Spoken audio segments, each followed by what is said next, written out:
ఒకటవ ప్రశ్న, కపోతేశ్వర దేవాలయం ఎక్కడుంది? ఆప్షన్స్ చూస్తే చేజర్ల, నల్లజర్ల, వేల్పూరు మరియు శ్రీకాకుళం. ఇందులో సరైన సమాధానమేమై ఉంటుంది? ఒక్కసారి ఆలోచించండి. సరైన సమాధానం వచ్చేసి చేజర్లా. దీని వెనుక ఉన్న కథ చాలా ఆసక్తికరంగా ఉంటుందన్నమాట. ఈ ఆలయం గుంటూరు జిల్లాలో ఉంది. కపోతం అంటే పావురం. శిబి చక్రవర్తి ఒక పావురాన్ని కాపాడటం కోసం తన మాంసాన్నే కోసిచ్చాడన్న ఒక పురాణగాథ ఉంది కదా, ఆ కథ ఈ ఆలయంతో ముడిపడి ఉందన్నమాట. అందుకే దీనికి కపోతేశ్వర ఆలయం అని పేరొచ్చింది. ఇంకో చాలా ముఖ్యమైన విషయమేంటంటే, సాధారణంగా శివాలయాలు తూర్పుముఖంగా ఉంటాయి. కాని ఇది మాత్రం పశ్చిమాభిముఖంగా ఉన్న అతి అరుదైన ఆలయాల్లో ఒకటి. ఈ 2 పాయింట్లు తప్పకుండా గుర్తుపెట్టుకోవాలి. ప్రశ్న 3.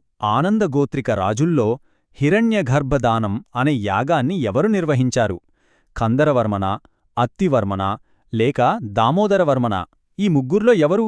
లేదా అసలు ఎవరూ కాదా? సమాధానం: దామోదరవర్మ. అసలు ఈ హిరణ్యగర్భ దానమంటే ఏంటి? సింపుల్గా చెప్పాలంటే ఇదొక స్టేటస్ పెంచుకునే యాగమనమాట. ఒకవేళ రాజు క్షత్రియవంశానికి చెందినవాడు కాకపోతే ఈ యాగం చేయడం ద్వారా అధికారికంగా క్షత్రియ హోదాను పొందుతాడు. తన పాలనకు ప్రజల ఆమోదం, చట్టబద్ధత సంపాదించుకోవడానికే దామోదరవర్మ ఈ పని చేశారు. సో ఇది కేవలం ఒక మతపరమైన కార్యక్రమమే కాదు, ఒక తెలివైన రాజకీయ ఎత్తుగడ కూడా. ఇక మన చివరి ప్రశ్న 6వది. ఆనందగోత్రిక రాజు అయిన కందరరాజు బిరుదు ఏమిటి? త్రికూట పర్వతేశ్వర అనా, కృష్ణవేణ్ణా జలేశ్వరుడు అనా, లేకపోతే ఈ రెండూనా? కాస్త ఆలోచించండి. సరైన సమాధానం ఆప్షన్ 3. అంటే రెండూ సరైనవే. త్రికుట పర్వతేశ్వర అంటే త్రికుట పర్వత ప్రాంతానికి అధిపతి అని అర్థం.